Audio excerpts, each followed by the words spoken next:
The question says that three capacitors, each of capacitance 9 picofarad, are connected in series. What is the total capacitance of the combination? And the second question is, what is the potential difference across each capacitor if the combination is connected to a supply of 120 volt? Now we are here given three capacitors which are connected in series, and we have to tell what is the total capacitance of the system. And in the second question we have to find out what is the potential difference across each capacitor.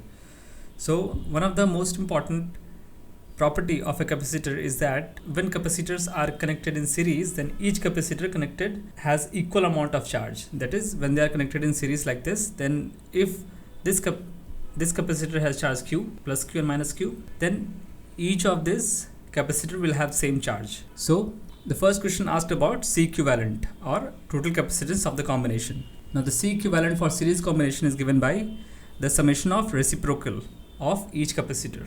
So 1 by C equivalent equal to summation of each capacitor 1 by C, where C is the capacitance of each capacitor. Now as per the given question, each capacitor is of capacitance 9 picofarad, so the total capacitance would be equal to 3 picofarad as per the calculation. Now the second question asked about the potential difference between each of this capacitor. Now each capacitor is connected in series over here, and we have to find out what is the potential difference across this one, that is V1, V2 and V3.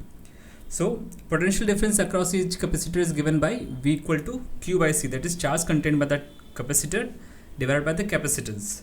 Now we have already discussed earlier that charge carried by each capacitor would be same, and it is given by C times V.